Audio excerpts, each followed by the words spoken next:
Happy Thursday to you. It is May 18th, a kind of an overcast day here in North Texas, which can mean only one of two things. It's going to rain or be cool. I want to bring up a couple of topics today. These two topics are fear and risk. I look at these topics as being exclusive, but they're somewhat intertwined with each other. One can make you analyze the other. One can have influence over the other one very easily. Here's an example of what I mean. Fear is a limbic feeling. It's a reptilian feeling in your brain. Your brain has different parts to it: limbic, reptilian, neocortex, whatnot. Fear is something that's very hard to describe, but we all know what it is. Fear is something that keeps you, it's a barrier that keeps you from doing something. There's a fear to it. But when it comes right down to it, fear is its own thing. There's a very famous quote that says, the only thing we have to fear is fear itself, which is very, very true. There's fear. Fear is a reflex or response to an unknown situation. Risk is understanding what might happen if you do or don't do something. Compare myself to a family friend. I'm not going to use his name nor his association with our family, but I will say this.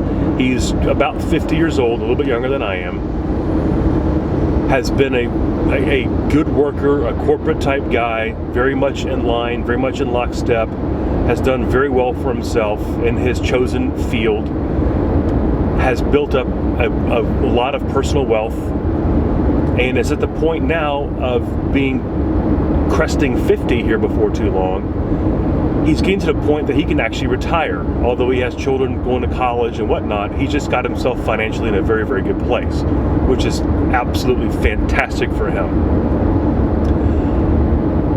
He's now found his voice. Because he has comfort, because he has stability, and because he is at the place where he can walk away, he's now found a way for him to start expressing himself more at work, not being such the yes man, and putting himself out there with a little bit of risk. He has been fearful in his career and stayed with the same company and same line of work for effectively 30 years. But he's never had risk in his behavior, nor has he had fear of losing his job.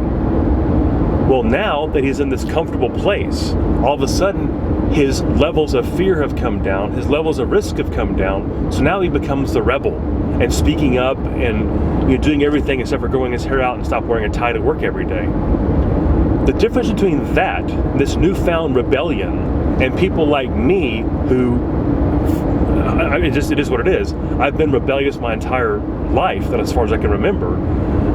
And it's been pushbacks here, pushbacks there, not because of fear or comfort. It's just because of voice and because of not wanting to be tied or bound to something that I didn't feel was right, or I didn't feel I could get behind, or was ethical. I was never one to really jump into lockstep, join arms, and just drink the Kool-Aid. I've never been like that. And my career has been, as a result, kind of bumpy and jumpy due to that. But what it has given me is an enormous education on how things work. I know what it's like to be hired. I know what it's like to be fired. I know what it's like to hire someone. And unfortunately, I know what it's like to fire someone. I do not like being on either end of the firing, of the either being fired or doing the firing. But for me, it's been an evolution of my career and what has built my success that I have in my industry. And I'll use success not necessarily in the financial sense. I do make a great living, but I find success in what I do in happiness. I am happy, motivated. I am not financially motivated. I'm not saying I will work for free. But if you pay me $1 million to do my same job, I'm not going to be happier doing that. Actually, I'll probably be more upset about it because I think you're wasting your money. But I'd probably do it for a little while, just to get myself out of quick debt and get my kids some college funding set up. But so there's levels of risk, there's levels of fear. And some of it's artificial. You can be safe enough in a place and be in a place where you can't be hurt. become fearless. But what holds us back is that risk. What holds me back from doing what I really want to do, which I'm trying to explore and find out. What I really want to do, it's not due to fear, it's due to risk. I don't have fear with what I want to do.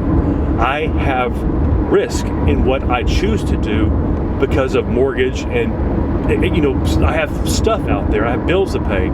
I don't know whatever I want to do if it's going to be able to sustain my life and sustain my lifestyle, which isn't extravagant, for the sake of doing it. Yes, there's a slight bit of comfort in what I do. Yes, there's been some turmoil in my job. Yes, there's been some ebb and flow in what I do. But I've been in the same industry for more than half my life, and I just happen to get it and understand it, and it's become comfortable. And that to me is my biggest risk, is I become comfortable in my industry. There's a lot to be said for being comfortable. It's safe. What it doesn't do, and I've used this expression a lot, is my job feeds my wallet. My job feeds my family. My job feeds my house. My job does not feed my soul. And I feel like this plant inside of me is just withering because it's not being properly fed. I'm not adequately able to discuss because I don't know what it is. But it's something in me that's just burning and just trying to set itself free. And I have no idea what it looks like. I have no idea what it feels like or what form or shape it's going to manifest itself into. That to me is a little bit frightening. Again, due to the risk, not for what it happens to be. I'm not going to all of a sudden become some bohemian painter or sculptor or whatever. I'm not talking about the 3D world, the dimensional world. What I'm talking about is the expressive world. I used to do a lot of creative writing. I used to do a lot of very different things like that, and which just kind of stifled my creative spirit, which is a little bit unfortunate. Actually, it's a lot unfortunate. What I would like to do, sorry, going on underpass. What I want to do is use this vlog in a way as an expressive journey, trying to find whatever this thing is that I'm trying to set free. I've met with people in my company who are on the creative side, like our marketing team, and specifically our marketing director. I've gotten a lot of feedback from that person on different things and whatnot, and I think there's a recognition of creativity that I have of just coming up with ideas, and I'm not afraid to put something goofy out there, because a goofy idea or a half-baked idea with a little bit of tweaking, a little bit of tapping around like this will eventually turn into something. All great ideas start off as like this harebrained scheme. You want to put a monofilament line or a cotton filament line into a bulb and make light? You're an idiot. These things were just they were crazy until they were done. And then they were genius. I'm not calling myself a genius. Don't read into that. But I do have an enormous amount of energy and an enormous amount of spirit in what it is that I do. I'm just not able to adequately or properly channel it. And that for me is frustrating. One of my thoughts was to take this creative bend that I have and go out on my own with it. Again, it's not a fear item necessarily. It's not the fear of leaping into it, because I have faith in myself. What I don't have is faith in time. I don't know how long it will be before I can make something like this profitable. And I know that's a big evil prophet word, but I mean, what we do when you work, it has to be profitable. And I have bills like everybody else does, and that's what holds me back. It's that risk. It's not the fear. Anyway, sorry for the long blah blah. I have a 20-some-odd minute drive to work. I thought I'd take a few minutes and just have some quick chat time and see where this conversation goes. That's it for right now. I need to get into work. I've got a bunch on my plate today, but I do want to maybe pick this up a little bit later. I'm going to be doing a lot of editing on this thing because it's kind of all over the board. but it was just like a dump of stuff. This was not rehearsed, it wasn't practice. I don't have notes in my car. I don't have anything I'm working off of other than just talking from the heart and trying to, again, just to sort all this thing out. Be back soon. Thanks, bye. This morning's vlog started off on risk and fear, two concepts that sometimes get merged together and are mutually exclusive at times. Again, to kind of recap, risk is something you can measure. Fear is an emotion. And as the old adage goes, we have nothing to fear but fear itself. Fear is an emotion. It's not a thing. You're afraid of a commitment or afraid of a result or afraid to take a leap literally or figuratively. It's the action and the risk in doing these things or not doing these things that creates the fear that your brain interprets for you to either do it or not do it. Again, I'm not a psychologist and I haven't studied these concepts heavily, but I'm kind of going off of just base knowledge and what I've experienced in my life. Sorry about being so verbose this morning. I'll probably end up whittling that down quite a bit. It was kind of wordy, but I was in one of my moods. Just my brain was just exploding with stuff and trying to, again, this kind of goes into finding my voice on YouTube, trying to understand what my role is here, what I'm going to be doing with this vlog, where it's going to go, frequency of the vlog, and what, as a viewer, what do you expect? What are you looking for? And if this is a zero-sum game, well, then it's a zero-sum game. And I'll call it a day. If there's something I could be doing or exploring or looking at or kicking open different doors, then I'll look at doing that too. It's just a matter of what's going to fit.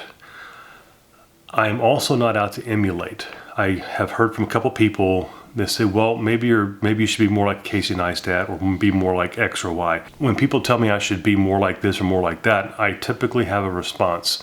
And it's the same response I get to my children, and that is, be yourself. Everyone else is taken. I'm not going to copy somebody's style. Yes, I might do some different camera angles, different shots, I might do some time-lapse photography, but I was doing that before I knew who Casey Neistat even was. For example, he's one of those people that just has time-lapse in almost every one of his videos. And I was doing time-lapse way before I knew who he was. Possibly before he was even born. Well, maybe not before he was born, but anyway, before he was a vlogger. Adding music and doing cuts to music, yeah, that's a different flavor and feel that different people do, but I'm finding my own style and my own voice for this medium. Take this conversation to different places, maybe look at topics like fear, look at topics of what scares me or what scares you, or places we can go, things we can do, risks we can take, following passion, finding that thing that gets you up a half hour early in the morning or makes you stay up an extra hour at night, working on your passion. I've made it a habit of late in the past 15, 20 years to try to find passion in what I do, in the work that I do, the hobbies that I pursue, and other things like that. I've never been driven by money. I think making money is a fine thing. It's a necessary evil in our society and in our world because things cost money. But I'm not one to be driven by money. As I said earlier today, if I was to suddenly make $500,000 for my exact same job, I would not be any happier doing that because of the money. Yes, money does buy you freedom, money does buy you room to breathe and whatnot, but money isn't making me happy. It's the function and the role and the excitement I get out of doing my job and doing my job really well. That's what drives me. What I'm looking for is, and I said it this morning, I'm looking for the passion. I'm looking to feed my soul some more. And that's maybe an exploration I'll take out to YouTube and talk about my journey. Again, if you don't like it, fine. That's totally good. Don't subscribe. Don't thumbs down me. That'd be kind of uncool. But you can if you want. That's fine too. This is not a popularity contest. This is an exploration. If you're longing for the ride and want to see where this whole thing pans out, I'm happy to have you on board. I got plenty of seats on the bus. If you have any ideas, comments, suggestions on where this thing may go, great. I'm not looking for career guidance. I'm not looking for those kind of things. I'm not looking for a career change necessarily. I'm looking for a new way to express myself in a thoughtful, productive manner. With that, I will end the vlog. I bid you a great night. Happy Thursday. and I hope to see you tomorrow. Thanks as always for tuning in. Please be sure to like and subscribe. You know the whole routine: like, subscribe, all the buttons, all that kind of stuff. And I would certainly appreciate that. Have a great night. Bye.